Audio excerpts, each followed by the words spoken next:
The Unholy is an American supernatural horror film written, co-produced and directed by Evan Spiliotopoulos, based on the 1983 novel Shrineby writer James Herbert.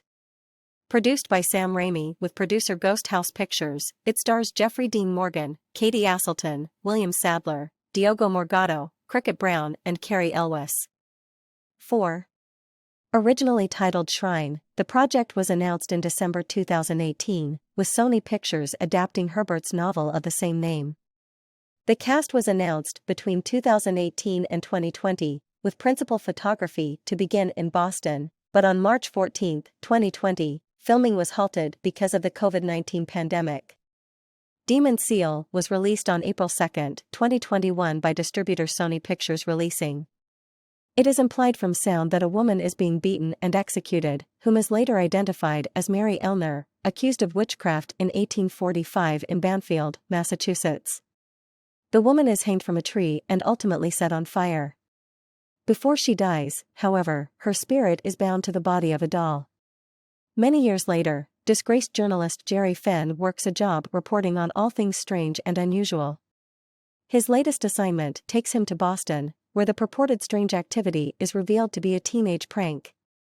As he's preparing to leave, he discovers the doll and purposely crushes it, accidentally freeing Mary's spirit. Jerry later gets into an accident as he's driving away after seeing a young girl, Alice Paget, run across the road. He follows her to the tree from the prologue, the site where he found the doll, and hears her speak before collapsing. When he takes her to a nearby church, he learns that Alice is deaf and couldn't have spoken. Jerry decides to stay in town to investigate what he thinks could be a real story rather than a hoax or prank.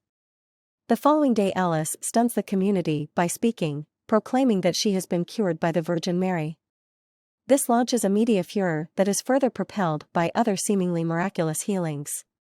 During the healings, a statue of the Virgin Mary near the chancel of the church cries tears of blood. The Catholic Church sends Monsignor Delgard to investigate the claims, assisted by Bishop Giles. Jerry befriends Alice, learning that while she has been speaking to an entity named Mary, the girl has only assumed that Mary was the Virgin Mary. Beginning to suspect that something sinister is occurring due to visions of Mary as a horrific entity, Jerry finds a partner in Father William Hagen, Alice's maternal uncle, who was healed by Alice, but also suspects the healing's true nature. Father Hagen discovers a book detailing Mary Elner, a witch who performed miracles for Satan, but before he has the chance to warn anybody, he is attacked by Mary and his body is found hanging in the church. Bishop Giles convinces Jerry to keep the apparent suicide of Hagen quiet as it will tarnish the divine occurrences. His death is declared an accident. Jerry befriends Natalie Gates, the town's physician, and reveals that he was found fabricating stories, which is why he now reports hoax stories, hoping this event will relaunch his career. The pair eventually comes across the information Father Hagen discovered, revealing Mary sold her soul to Satan in order to gain power. Satan would allow her and her descendants, one of whom is revealed to be Alice, to perform miracles, prompting people to pledge themselves to her, and in turn, Satan. Mary tries to kill Jerry, but Monsignor Delgard drives her away with prayer and his crucifix. Jerry and Delgard are shocked to learn that Bishop Giles was aware of the history in Banfield involving Elner, but thought that it was not connected to the miracles that were recently occurring. He warns Jerry that any attempt to share his views on the situation will fall on deaf ears due to Jerry's tarnished reputation. Alice, who they believe is unaware of Mary's true nature, wishes to hold a church service by the tree and broadcast it to the masses. Monsignor Delgard warns that those pledging themselves to Mary Elner would make her stronger and condemn their soul to hell. Monsignor Delgard, along with Jerry and Natalie, tries to perform a ritual in the church to stop this, but Mary appears and crushes him with a burning cross.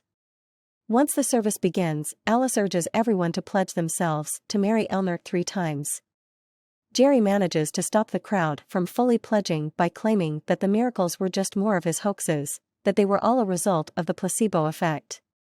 Natalie communicates with Alice using sign language, urging her to stop the service. Mary speaks to Alice, entreating her to continue it or never speak again. Realizing Mary's true nature, Alice confirms that the miracles were not of God. The tree suddenly bursts into flames, causing all the attendants to flee in panic as an angry Mary emerges from it. She incinerates Bishop Giles before trying to kill Jerry, but Alice sacrifices herself to save his life. This in turn causes Mary to disappear, as Alice was her link to the living world. Struck by her sacrifice, Jerry begs God to save Alice's life. She comes back to life, but is once again deaf. All the people whom Alice cured soon return to their prior state, and the film concludes with a warning from biblical verse Matthew 7 verse 15. Some of the audience reviews about the film are as follows: ignore the negative reviews and go watch it. If you like scary movies, you'll like this one. It had a good storyline without going overboard. You can definitely watch it with younger teens as there's nothing inappropriate about it. Is this going to win any awards? No, of course not, but it's not meant to be an epic cinematic award winner. It's a scary movie with a pretty good storyline to keep you entertained and engaged for an hour and a half or so. Now that theaters are opening back up, go get some popcorn and candy and enjoy this movie for what it is. The number one reason I come to IMDb is because they show the viewer review ratings first, not the critic rating, which cuts down good movies that don't adhere to the critic's checklist. This movie is a prime example of one such movie. It actually has a good plot and leans on the plot much more than it does on cheap scares, of which there are a few. Anybody that appreciates the telling of a story in a movie which builds suspense and reveals details as the film progresses won't be disappointed. I found myself watching wanting to know how it ends and was hooked in until the end. My real rating for this movie is a July 5th, 10, but I gave it a few extra points to bring up the low rating others have given it. P.S. The reason for a few of the low ratings is that they really could have done without the cheap CGI and some bits they put in there just because they felt they should, but they really didn't need to. For people who were expecting a lot of horror and gore and action, of which I'm sure there were a few, were probably disappointed as they didn't care for a story or a little depth and a very relevant message that isn't brought up much. If you are even mildly interested in the old spooky tales in little towns and like a good story being told, go ahead and take a chance at this Unholy.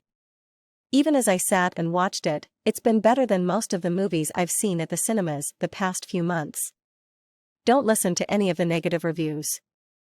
I watch so many horror movies and it's hard to find something original that hasn't been done yet. This is somewhat original, not a story I've seen before. It was a great movie, leaving my wife and I very pleased. And it has Jeffrey Dean Morgan, which he is great in horror movies. Watch it and you'll be pleased if you're into movies about the battle between good and evil. It's an amazing movie and has a great concept, but if you're a horror movie fan you'd see that the movie doesn't really fit into the category of a horror movie, don't get me wrong, but all these reviews saying it's the best horror movie, I am just guessing they're not true horror fans. It's not that scary, but it's a beautiful movie, truly shows the real meaning of a wolf in sheep's clothing. What do you think? Don't forget to leave your price list in the comment section. Goodbye and see you in the next movie.